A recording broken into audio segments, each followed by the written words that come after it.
And people on my channel come at me with some of the craziest things ever. I mean, people coming out of helicopters and dropping down on rope ladders and belly crawling across their yard. If those things are happening to you, You're, you wow. got you got bigger problems. The camera system's not going to help you. The alarm system's not going to help you. You need help. Welcome to Season 4, Episode 4 of the Technical Difficulties Smart Home Podcast. Today we're welcoming George Langabeer as our guest. He is one of the leading voices in smart home security. So he has a lot to share about that and what you can do with your smart home to make it safer. He's going to share some very fun stories about the stupid criminals he caught when he used to work in video surveillance. And he helps teach me how to steal a kayak, so it's a lot of fun. It's worth a listen. But before we get to that, let's take a minute to tell you about our sponsor, Zeus. As I mentioned, today's guest talks a lot about smart home security, and Zeus Z-Wave products can help you take your smart home security to the next level. Zeus offers a wide range of sensors to keep your home secure and safe, including indoor and outdoor motion sensors, open-close sensors, a tilt shock sensor that can detect broken glass, plus a DC signal sensor for your smoke alarms, and leak detectors to protect your home from floods. Zeus products work with Home Assistant, Habitat Elevation, SmartThings, Homey Pro, and their very own Zeus Z-Box Hub, plus others. Get started with the Zeus Smart Security Kit Value Pack that includes a Z-Box Hub, 2 open-close sensors, a motion sensor, and a DC signal sensor for just $169.99. You can find this value pack and others at thesmartesthouse.com. It's where you'll find all the best deals on Zeus Z-Wave products. Again, that's thesmartesthouse.com. Now let's get on with the show. All right, welcome to the show, everybody. I'm Pete, your host. As always, with me is Brandon. Brandon, you excited to be here? Oh, I'm always excited to be here. But it does look like our friend Vince is missing in action. But we have a great guest today, George Langabeer. So excited to have you on the show. How are you doing? I'm excited to be here. I'm doing very well. Thank you. Awesome. Yeah, thanks for joining us. George has his own YouTube channel. It's self-titled, right? Just George Langabeer channel, if you want to check that out. Correct. A lot of focus on security, talking cameras, locks, that sort of thing, but just general smart home stuff as well. So we're excited to have you on the show with us, George. Glad to be here. Now, the first question we always want to ask our guests is, what was your first smart home device? My first smart home device was the original Nest Learning Thermostat. Was that 2011 maybe? And that's what got me hooked. Nice. Are you still a Google guy? No, I am not. I did use the last generation for a while and did a video on my channel, review of that, but I'm back to Ecobee at the moment, and I don't think I have any other Google products in here right now. Awesome. I'm a team Ecobee as well. I believe Pete is too. Yep, so. I got an Ecobee, so I think we'll be testing out a few more things for the channel here from Ecobee soon. So tell us a little bit about why the security why you doing cameras and locks. Why is that your focus? You have a background in security, is that right? I was a loss prevention manager at a regional retailer, so I used to sit in a room and use surveillance equipment to catch shoplifters and meth heads and all sorts of bad guys and bad girls doing crazy things. Meth heads. And so I caught 1,252 of them. And I was using surveillance equipment to do that, self-taught myself how to install it. So I thought, heck, I'm going to start my own business and go out on my own. And I did. So we sold security equipment. And then we also sold spy gear. So I could hide a camera anywhere. And that was kind of a thing that I did. But unfortunately, I got a lot of weirdos and perverts wanting me to hide cameras in places I shouldn't be. And I'm like, heck no, I'm done with this. So I had to do something else. I had to supplement the business somehow. And I was kind of a smart home geek. And I said, all right, screw it. I'm going to start selling smart home stuff. And then slowly but surely, people kept telling me I should talk on YouTube, that I had the personality for it. So I thought, all right, I'll try it. And then the rest is history. Yeah. So When did you start your channel? How many years ago? I started in January of 2021. Oh, that's very precise. And actually, yeah, well, I actually started because of my loss prevention career. People always told me I should have a reality show because shoplifters do crazy things, or I should write a book or something. So I actually started my channel telling those crazy stories. It never really took off. Oddly enough, the only people that watched my channel were shoplifters. So I was on the other side of the law from that. So I was like, screw this. I'm gonna do the other thing that I'm passionate about, which is security and smart home. So I'm not a thief by any means, but I am kind of curious. What the heck happens to these people, like petty theft from like a Walmart? What do they do? We would we kind of had to fight for every dollar. We didn't have the money that Walmart did. So if you stole from us, we were going to take you into our office. We were going to prosecute you with the police, and it didn't really matter. I busted people for jelly bellies all the way up to, $10,000 worth of electronics.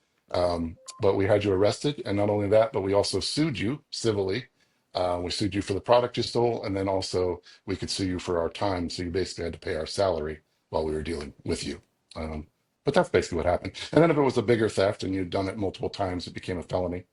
Or I did have some people try to kill me, stab me, and shoot me. And then at that point, it became armed robbery. So sometimes I would put people away in prison. Wow. Wow. Did anyone So succeed in killing you? it's more than just a slap on the wrist, huh? No. Yes. Well, And if are they're like you juveniles, it allowed was a to little bit of a physically slap on the. grab them and like tackle them or Back in the day, we used to. I actually, broke out windows with my handcuffs.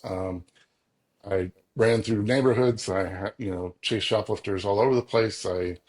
We did some crazy stuff back in the day. It has since calmed down, and you can't do any of that. And I think back on it now, and it's just also stupid what we would do over an Adidas shirt or something like that, risking my life over candy or some cosmetic item. But I sure did. And in the heat of the moment, you just, the adrenaline takes over and it yeah, gets I feel crazy. like they've gone soft now. Now it's just like a receipt Yeah. checker at the door where it's like, yeah, you have a receipt, cool, go through. But I guarantee that that Yep. lady's not going to chase me if I come storming by with a television. And So that's exactly why I got out of it because I just couldn't handle that. I didn't like fighting and I didn't like having knives and guns pulled on me, but I also didn't like letting people go. And we got so lawsuit, scared that I just had to get out of it. I just couldn't handle it. so when Uh, we were at CES, I stopped at the Walgreens because I forgot deodorant because I'm an idiot. But I had to. They have all the deodorant in the Las Vegas Walgreens I was at was behind glass, right? So I had to get Yep. somebody to help me, and I just understand how that's going to prevent theft. Like I feel like after they gave that to me, I could have still walked out of the building with the deodorant without paying for it. So why would they put all that effort into? Well, back in the day, we used to have return fraud. So people would just actually go out to the floor and walk it up and return it. So like baby formula, diapers, anything that was high dollar, they just go out to the floor, grab it, and then walk right up to the return counter and do a no receipt refund. So when that all started, locking everything up, it's just to make it harder to do that. Oh man, see, So it wasn't going to necessarily make it harder to steal. It was going to make it harder to return it. gotcha.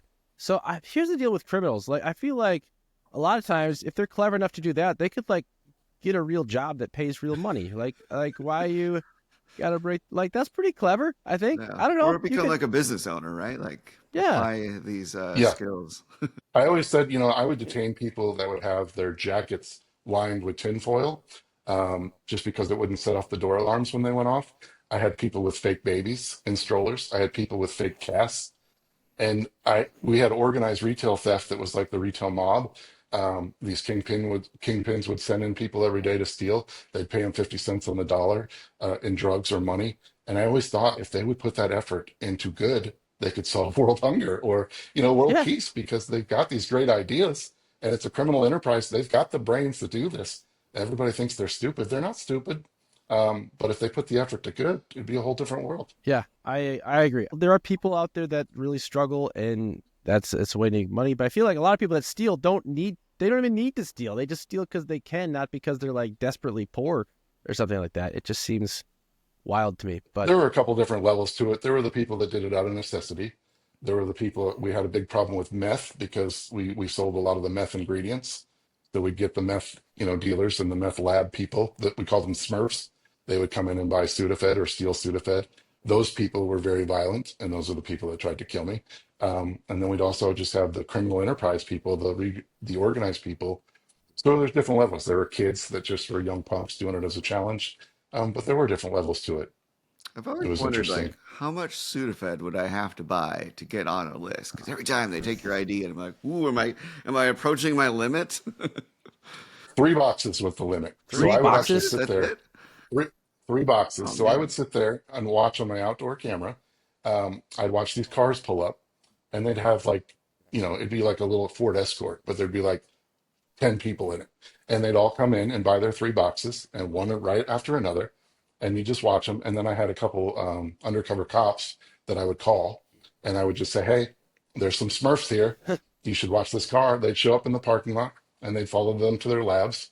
And then they'd call me back and say, George, thanks. You just helped us bust a lab. But yeah, they'd come in these ridiculously small cars. just full of tons of people to buy their Sudafed, or they'd steal it. We eventually ended up putting the Sudafed behind the counter where you had to use your ID Yeah, and yeah. have be on a list. But back in the day, you could just buy it, and we had to stop that for that reason. Oh man, I could use some Sudafed right now. Yeah. So you started with loss prevention. Originally, the channel was Silverhammer Surveillance, the name of your Yeah, business at the time. You, correct. like many others, have transitioned to using your name, going broader. How has that transition been for you, and how has the audience adapted? I find that it really helped. I find that there was no really lapse in sort of the audience win. I just felt that I was kind of being pigeonholed into the security guy. And I was starting to talk about cancer. I'm a cancer survivor. I started talking about smart home stuff. So I just felt the Silverhammer surveillance people just think security, security, security. Mhm. But the transition was much easier than I thought. I was a little worried. I'd already kind of messed with the algorithm enough, switching from talking about shoplifters to smart home and security, and then talking about my cancer journey. I was, trying to upset the algorithm as much as possible unintentionally. But yeah, it went pretty smooth, and I find that it's pretty beneficial. As we all know, we're kind of the brand. Our name is the brand, so um, I find that it's worked out well.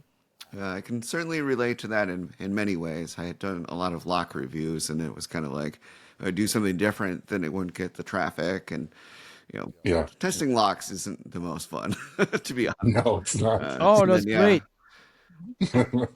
I as well transitioned to like doing more smart home tours. I had that as the name for a while, but then at the end of the day, like YouTube has you in the name, so it's like Right, it makes sense to have you be the brand. And so I right, agree 100% with your decision there, and we're seeing and a lot of that's another. creators going the same route. So Yeah, and that's another thing I was doing was the smart home tours. So Silverhammer Surveillance, why is he doing smart home tours?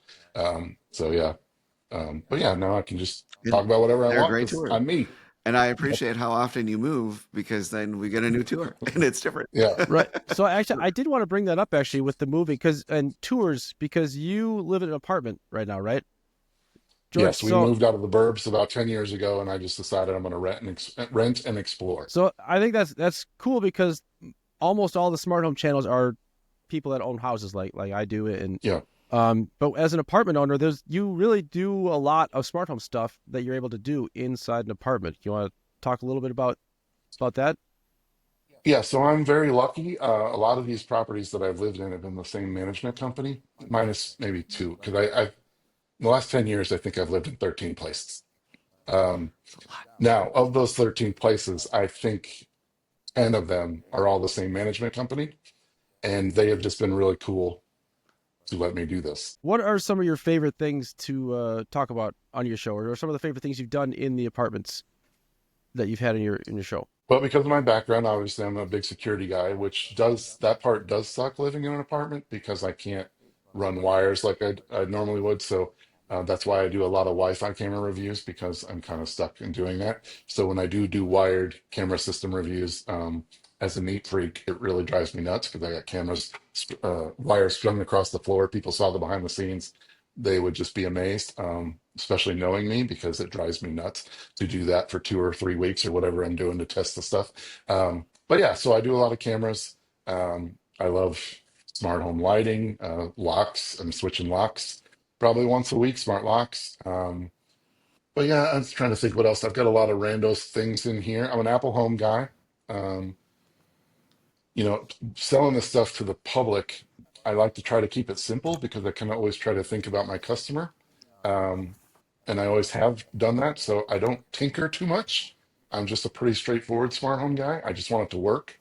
So Home Assistant and all these advanced things, yeah, I've dabbled in it, but I just keep it simple with Apple Home. So I've got the basics: security, lighting, robot vacuums, um, like Yeah, TVs all over the place, Sonos speakers, HomePods everywhere, Apple TVs everywhere. Yeah, So yeah. You've done. Go ahead. I haven't been to your new place, but when I was at your last apartment, one of the things I really appreciated was that how everything was so neat and orderly, how the cable management was just on point everywhere. And you're a man who loves his brand, so you're all in I do. on whatever it is. So if you're into Sonos at the time, everything's Sonos. If you're Apple, it's all Yes. Apple. And your transition from Adidas to Nike was pretty entertaining for me to see. Yeah, I sold $50,000 worth of Adidas just because my brain can't allow me to have both. So I What? saw the Nike Air movie. Yeah, I saw the Nike Air movie, and I was like, found out a little bit more about the CEO of Nike and how it started, and I just identified it a little bit more. They kind of seemed a little more rebellious. Adidas kind of just doesn't have the same, I don't know, background, and so I sold $50,000 worth of Adidas just because I was such an Adidas guy. I was like, screw it, I'm now a Nike guy. I got rid of it all because I just have, I don't know if it's OCD or what it is, but like 100%. Brandon, I I like Brandon say that said, from a you, place you of love. I like Brandon said, you want me to like your brand because when I do, I will go all in. I Yeah, gotta be and it's honest. not just one. It's like we got Sonos in every room. We got Wow. Akara everywhere. Yes. I legit don't know what my shoes are. I like. I'm trying to think of what my brand of my shoes that I have that I wear every day, and I think it's Adidas. I think it's Stripes, but like that's how little I. Like you are so opposite of that. I really brands don't matter to me. Just looks good. So we live in a two-bedroom apartment, and my wife has to have her own wing because my entire master closet is shoes. Um, Wow. I think in a very brief period of time, I think I've got 200 pair of Nike in there, and in a small apartment, that's a lot of shoes. 200 pairs of Nikes? Yeah, and again, I just switched to Nike. I don't know, a year, 2 years ago, a year ago. So yeah, that's You should 200 pairs you in should start two a years. separate channel, a shoe channel. Like those sneakerheads, they like their YouTubes and things like that. You could I keep thinking I should because Nike is definitely a part of my life. And you get a Nike sponsorship. I would hope so. That'd be You need great. Nike and Apple to sponsor you. You could be the poster Yes, I child. do. You should be out I in could be. Miami right now for that store launch for the new Apple flagship I store. know. We're going in March, so I'm going to check it out. But Looks yes, I pretty should cool. be there right now. So you're testing smart locks. Are you just doing those on the apartment door, or did you build a rig like Pete did? I did not build a rig. I need to build a rig like Pete did because that's pretty sweet and it would really be beneficial here in an apartment. I just had to turn away a Lockley lock that I was excited to try because it wouldn't fit the hole in my deadbolt. And because it's a metal door and I don't own it, I couldn't drill my own hole, which sucks. So little things like that are when I wish I had a house or a rig. Um, but the which Lockley lock was that? it was the one with the facial recognition. Oh, okay. You Oh, don't actually need. Okay, that's the best lock ever. By the way, but you don't actually need that bolt thing is optional. You don't have to put that separate drill hole in if you don't want to. I'm just pointing it out for you. It's Yeah, was there a ring to take off? Because I couldn't find it because my hole on my deadbolt was too small for that lock. huh. Really? oh, so the main Yeah, mechanism. Yeah, there's two the main different mechanism The wouldn't main fit in. makers are too big. Yes, the Okay. smaller. The main mechanism wouldn't fit in. Oh, Yeah. okay. Interesting. It is possible that that piece does detach, but I don't have that lock in front of me. I don't recall. Pete's got it. One. It's Down. installed Yeah, in it's the down in my rig. basement. But yeah, I've it's had a couple other locks where I was able to remove, some sort of ring yeah. or something, and I couldn't find it on this one. So I don't know. Maybe I returned it too quick, but yeah, I didn't get to try that one. So right now I'm on the back to the Akara 2 U200. No? Um, that's my standby when I'm not testing others. So why don't you tell us, as a security expert in the home, what are the top things that people should be doing, smart home wise, to secure their home and keep their 200 shoes safe? Well, I mean, it's the basics. You got cameras, you've got locks, and you've got lighting. People don't understand how important lighting is for security, especially with automations and things, making people think you're home when you're not. But those are my top three. You can also get a security system. If you've watched my channel, I'm not as big as proponent as security systems as I am with cameras because I'd rather be proactive than reactive. And I think burglar alarms are very reactive. The thief's already in your house. Hmm. Yeah, you've got the loud siren. Yeah, maybe if you've got it monitored, police will, be called. But usually they're calling you before they call the police. So my theory is just have cameras that'll catch them before they get to your house and call the police your damn self. So I don't know. But anyway, yeah. So So cameras, burglar alarms, lighting, smart locks. And of course, people will say with smart locks, oh, we can defeat them. We can get in. Well, you can get into any lock. yeah, You know, oh, smart for smart sure. locks are just gonna, yeah, for sure. You'll at least have notification, and it brings a lot of Yes, peace of mind too. That like, hey, did I yes, remember to lock the door today? Having absolutely. an automatic And lock. the auto lock feature for people that forget to lock their doors. Um, and all, yeah, or people that don't. Another big thing is the interior garage door. People never lock that door. And if you put a smart lock in there, you're much more apt to do True. so. And I've been a part of some horrible, horrible situations where I've come in after some home invasions, and they always go through the garage. And it's because they somehow got your garage door open, and then that interior door is just a fool's paradise. You can just get right in and have access. And then God forbid you're home, because some of these people don't care. And you know, I was on the I talked to somebody. She was just crying to me on the phone because she was upstairs while her boyfriend was downstairs fighting home invaders. And luckily he lived. But when I went to install the cameras, he was just beat to crap. He was just beat up. And it was a horrible situation, but that's because they went through that interior garage door. So locks, you know, it's just a lot easier to just have it done automatically when you forget. Yeah, the garage door is such a huge thing, and oftentimes, as a real estate agent, when people list their houses, the agents will come in and they want to secure the property, so they lock that lock, and then the homeowner returns and they don't actually carry keys, and they go to open that door, Yeah. and they're like, "I can't get in." It's Yeah. pretty comical, but I've actually heard stories Yeah. of someone's car getting broken into. They took the garage door opener. They figured out their home address because they had their GPS on there. Yep. Mm. They go to their house. They know they're not home. They open the garage door, close it behind them, load up the van from the inside, and then just drive off. And the neighbors don't think anything of it because it just looks like you're had like a service person over or like you're moving. So pretty scary Yeah. stuff. People don't realize that's the number one reason thieves break into cars. It's not for the stuff in the cars, it's for a garage door opener. Really? So yeah, that happens all the time. Yep. So, what would you recommend if you said that one guy was beat to a pulp? Should we try to protect our house if we're home and somebody comes in the house? Is it worth trying to stop them, or should you just call the cops from where No, you I are mean, and just let them know? no. When I would do that stuff, I was a trained professional. You know, so I was basically trained to fight back in my loss I prevention mean, days. yeah, I'm a pretty big But guy. if yeah, when I started that job, I weighed 175 pounds. I had hair, I had no tattoos, and I got thrown around like a rag doll on a side note. So I shaved the head, got the tats, bulked up a little bit, and people didn't mess with me anymore. But anyway, but yeah, as a homeowner, you shouldn't do that. Like even in my loss prevention job, if a cashier or somebody was robbed, you know, you just let it happen and you call the police after. And that's exactly what you should do in a home invasion. Otherwise, you're going to get yourself killed. So go lock yourself up somewhere where they can't get in, call the police if you can, and just stay there. He should not have done that. He is very lucky to be alive. Mhm.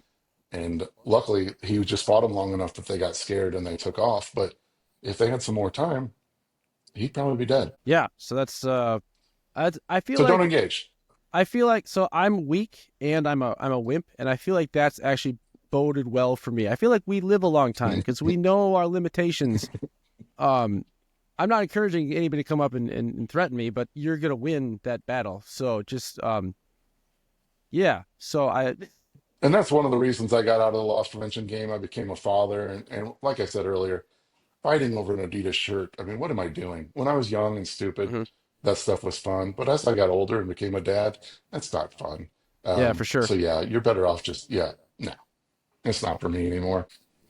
And like the big companies, like it's just a cost of doing business for them. They call it shrink. Yeah. And that's why things are more Yep. expensive. Yep. I've So how always do you? said like you can tell how nice an area is if you go to their local like Target or Walmart and if everything's locked up. It's like, Yep. I'm just trying to buy Yep. like something simple like I'm trying to buy this smart plug or this adapter Yep. and I can't do that. Like I totally get it for like the Nintendo games and stuff. But like when everything's behind a lock, it's like, where am I? That's where the organized retail theft come in because they just come out and clear out shelves.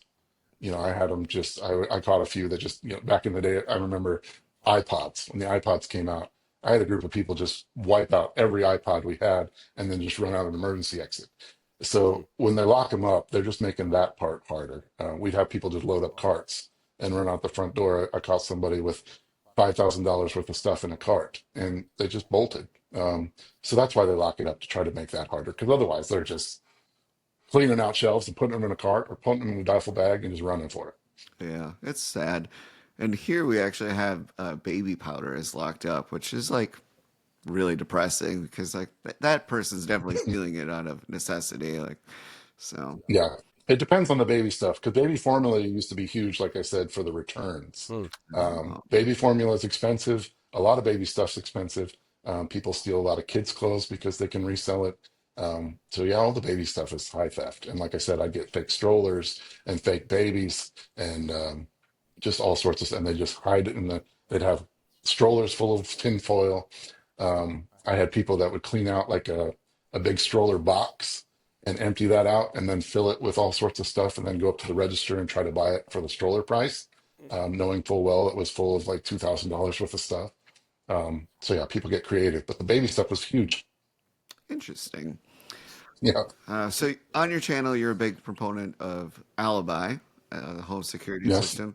Tell us about your relationship with them and how that's kind of evolved. And yeah, Yeah. So Alibi is the wired NVR systems, which if you're in the security game, that's the most reliable way to go. Now, Alibi is a professional grade, so it's not the cheap retailer stuff. When I was in the loss prevention game and I was trying to branch out into my business, I was looking for somebody to, you know, to sell their stuff. And they actually sold us all the hidden cameras that we used to install.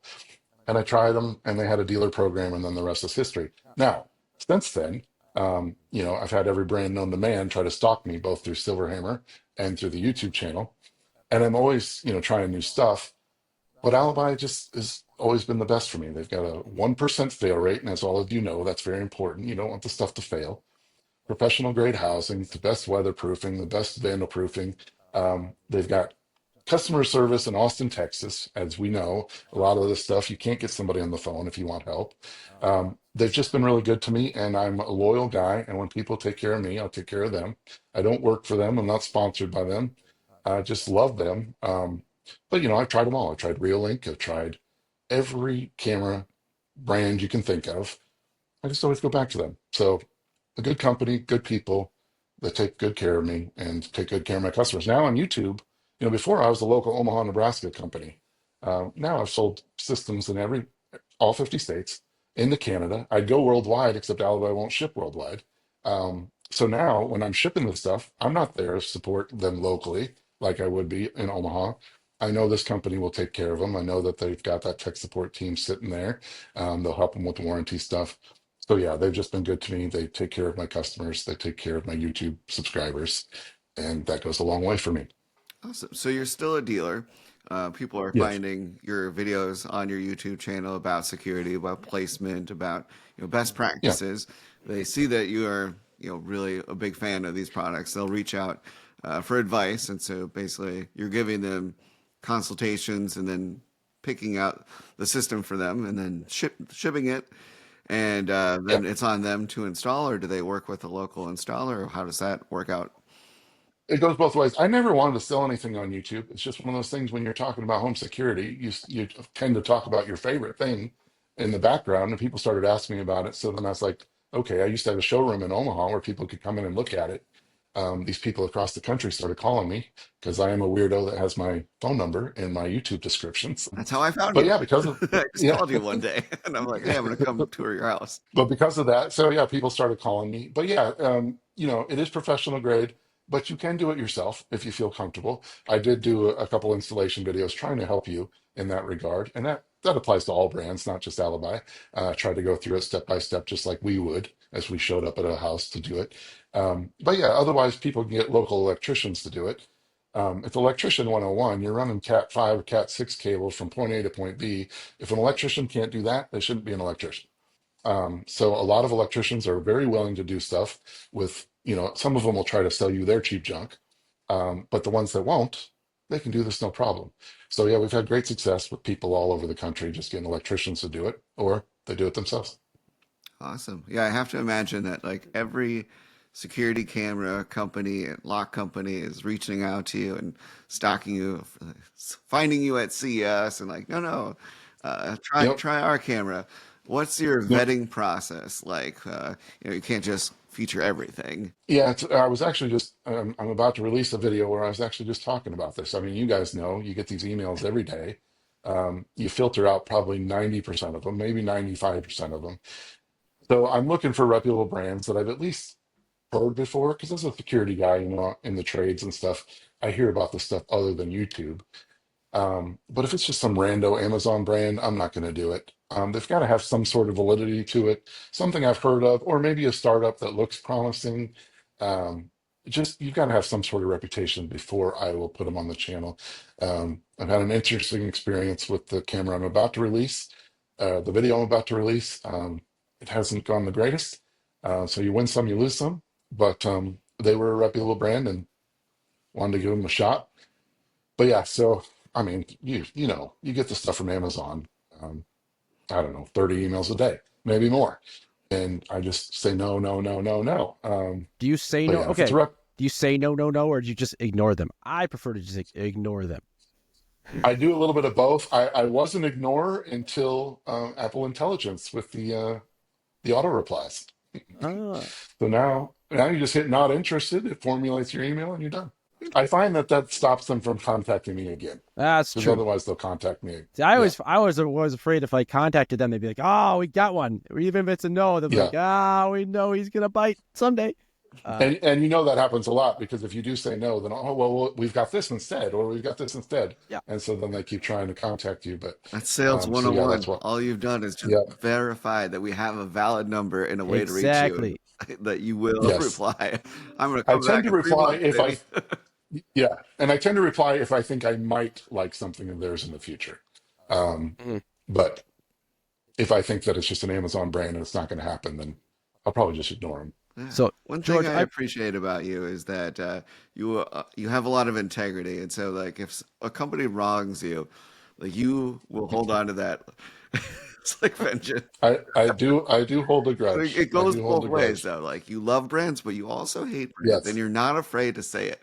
Some people are just like, and they just ignore it. But you'll be like, no, this product is junk, and here's why. Vince Yeah, is kind even of when the they're same way. sponsored, I tell brands up front, you're going to have a problem with me because I'm going to tell it like it is. I don't care if it's sponsored or not. I mean, people watch me to get, that attitude from me, and I'm not going to alter it. It's just not me. So I don't need the money. I don't need the sponsorship. I'm just sponsoring it, because that's YouTube. You just take sponsored videos once in a while. But I will tell them up front, it's going to happen or it's not going to happen. I mean, I'm going to tell it like it is or it's not going to happen. so George, Awesome. I have a question for you about you talked earlier about video cameras and how you think that's better than a security system because you can catch them earlier. But I was thinking about that, and like I have a video camera system, and I got the video doorbell, and I get notifications when people show up or whatever. But we have people coming and going all the time that I ignore it basically. Right? I don't pay attention to that, and so the only reason I would and I haven't had to use it yet is, if something happened, I'd be able to go back and look at the camera, like, what happened? But I'm not actively using it. Is there a better way to get my system so that the notifications at least would give some indication that something is afoot, as opposed to just normal activity? Well, that's where you can get, a better system where you can just drill it down. You can do motion zones. You can get facial recognition where it'll actually know if it's you, your daughter, your son, your cousin, whatever it is. And then if it's a stranger, you look. If it's somebody you don't look. You can really, if you get a good enough system, you can really drill it down to where you don't have to worry about the dog walkers and the people, walking their kids to school or whatever it may be. You're going to get some false alarms once in a while, but you need to drill down to really fine tune it to just worry about what you're worried about, which is strangers and possible intruders and things like that. The other thing about cameras, as far as being proactive, and I say this all the time, is you have no idea how many times the camera system has paid for itself without you knowing it, because it prevented something just for existing. If you have a good camera system, and this is the difference between professional grade and, let's say, Ring. If you've got a Ring video doorbell, a thief could care less. But if you've got some camera that looks hardcore and professional grade and they've never seen it before, like we discussed earlier, thieves are smart. And if they see that you've got the good stuff and your neighbor's got the Ring, they'll go to the ring house. So it's not just about the alerts and everything as far as the proactive piece. It's about actually just the cameras being on your, your house. Now there are thieves that don't care, Mm. and those thieves are coming in no matter what. And you can only do what you can do. But sometimes it's just the existence of the cameras, in addition to all the things you were talking about. But yeah, with a good system, you can really fine tune it. I mean, you're going to get false alarms no matter what, but it's better to know than to not know. Yeah. Yeah, I suppose. I basically I had the Ring notifications, and I pretty much, I'm like, I don't need to be notified every time someone is coming to my freaking door, right? So, Yeah. yeah, I'll have to, And a lot of times, maybe the front of the house is different than the back of the house. The back of the house where there's not as many people, that's when you have your alerts just on full blown. And on the front, that's where you do the motion zones and you kind of really fine tune it just to areas you're worried about. So you're not just getting people passing in the street. Correct me if I'm wrong here, but like I think a lot of people think these security devices prevent the problem when in reality it's more about um, deterring awareness and then documentation after the fact. Yes. And, people on my channel come at me with some of the craziest things ever. I mean, people coming out of helicopters and dropping down on rope ladders and belly crawling across their yard. If those things are happening to you, you're, you wow. got you got bigger problems. The camera system's not going to help you. The alarm system's not going to help you. You need help. You need law enforcement. You need Homeland Security. Something's going on. Right. So things are going to happen. But yes, the deterrence alone is the biggest thing as far as being proactive. That's my favorite thing about them is being proactive. And as I said, they pay for themselves all the time because they stop something from happening. But another thing, and people say this isn't true, but it's so true. I cannot tell you how many times that my customer's video has caught somebody because of that video. The police, before the Ring video doorbell changed everything, they did not have any evidence to work off hardly ever. Now they don't have the manpower to support the evidence they have from all these video cameras out there, just the doorbells alone. And I can't tell you how many crimes have been, I'm talking about it. I just talked about it on Instagram yesterday. We had our Jeep broken into out in our driveway back in 2008. And at that time, nobody had cameras. And the police actually were watching me because they thought I was a drug dealer. Exactly. Uh, I was going to say, and no, back in the day, if you were at the house with cameras, it's like, what is that yeah, weirdo doing over there? yeah, Now it's like, oh, cool. This is like a neighborhood that cares. right. And until I caught those people out in our Jeep, I caught them and they were terrorizing two different neighborhoods. And we caught them because of that video. And next thing you know, I was their hero. But I've got, I don't know, lost check 6,000 customers, and I can't tell you how many people that I've helped, because that's part of the service I provide, especially when it was local. I would help them review footage. I would help them liaison with the law enforcement because I had a relationship with them from the loss prevention thing. So I have helped a lot of people catch a lot of bad guys and bad girls because of their videos. So even if it happens and they get away with it, it gives the police something to work with, and that's huge. So Uh, as a security expert as you are, and don't give away any secrets to the bad guys, but do you feel like you know enough that you could pretty much break into anyone's house without getting caught? Like, do you know all the tricks? Oh, easily, easily, and same goes for the retail thing. If I wanted to, I could be one of those retail mob bosses. I could have such an organization. I mean, I could get away with murder in those retail stores. But yeah, so yes, same thing with houses. Same thing with the businesses because we do a lot of commercial jobs too. I mean, a lot But of yeah, this between the like if it's requires the cloud, internet yeah, connection, or it needs power. How do you think you could yeah, circumvent those two things? I don't know. yeah, yeah. Man, And I get a lot of comments on my channel about Wi-Fi jamming.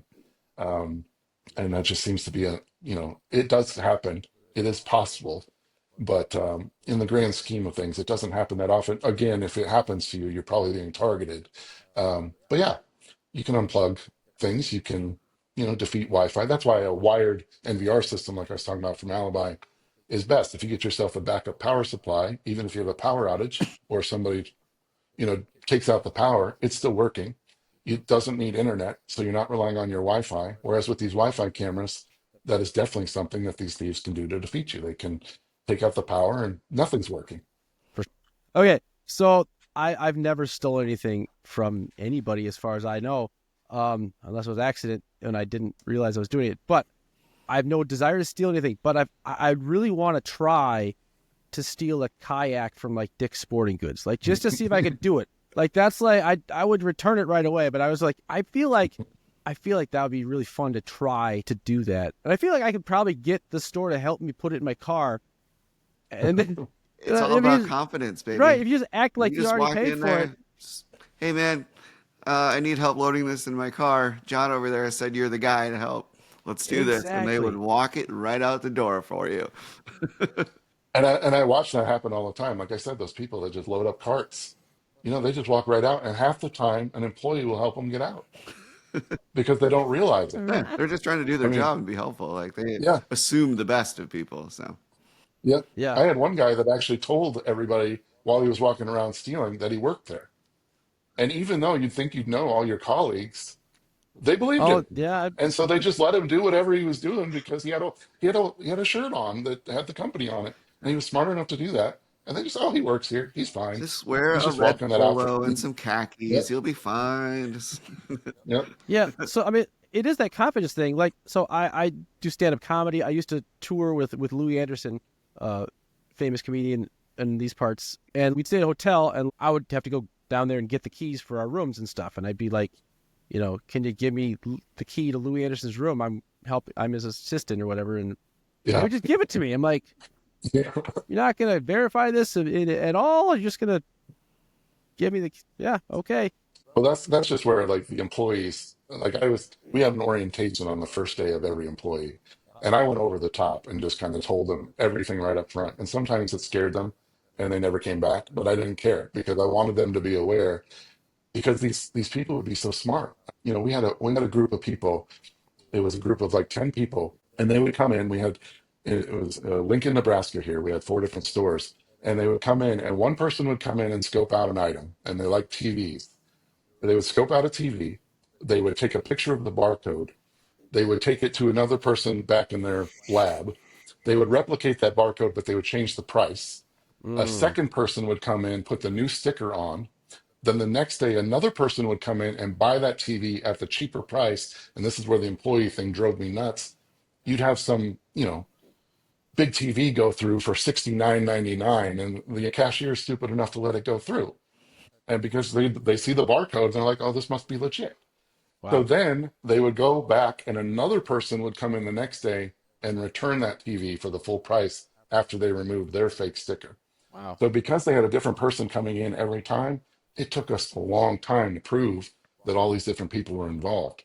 But yeah, I mean, you talk about walking out with the kayak. I mean, you don't have to walk out. You can just go up to the register and have some cashier just say, "Oh yeah, that's that TV, that 100-inch TV is $69.99. Sure, sure." Yeah, I mean, 16 or 17-year-old, they're trying their best, but you can get intimidated by Yeah, people who say they know what they're doing. So, all right, You would we are. think now yeah, with like AI, it'd be a lot easier to find these patterns yeah, with facial recognition and stuff, and in across stores and across different brands, even because they want to yeah, collaborate uh, to stop these things. So yeah. In 2014 is when I left, and even then we had a program that was flagging everything because we had one dude that just had like 6 different credit cards, and he worked at our customer service desk, and he would just return items himself on 6 different credit cards. And we just didn't find out until it was like $40,000 later. Because of that case, we developed a program where we could just flag everything, and we as loss prevention people reviewed it. Whether it was legit or not, we at least reviewed it. But yeah, with AI now, I'm sure that's just even more advanced, completely blow out what we were using out of the water in 2014. But yeah, it'd be very interesting to know. But yeah, I have a for retail sure. background too, George, and I back in even when I worked my Target days, there'd be times where you would put an LP would put items on an end cap, and then you were able to use AI technology at that time, where if something was removed from that end cap, you Oh yeah, could then it would flag the yep, video, so you could go back and review. yep, You would almost bait people. right, Like keeping yeah, something unsecurity wrapped, on an end cap that is high theft, so you can you can basically find somebody that's going to steal anyways. Absolutely. And when we had the organized retail thefts, if we had people that were getting away from us, like when we were in there or whatever, when we weren't working, we would do that same thing. We would just get the item that we know that they like. We put it in the exact spot that we wanted to be in so we could watch it. And then we'd entice them to come in and take it, and they would. And then we'd get them. But yeah, Target did have that, and it worked very well for them. All right, George, it wouldn't be the Technical Difficulties podcast if we didn't ask you what your biggest frustration in the smart home world is. And it's just when things don't work. I'm an Apple lover, and right now, come on, our lovely voice assistant. Um, I've got 8 HomePods in here. The closest one is supposed to listen to you, and when it doesn't, and your phone answers instead, and you're trying to play music, I work from home. I'm a home audio guy. I want all my music to be on all my speakers. When that doesn't work, it frustrates me. So in general, I hate to call out my lovely friends at Apple, but I find that most of the things in here work flawlessly. Lutron, Philips Hue, my robot vacuum. I'm a dreamy guy, but it's Apple. It's Apple in my home pods.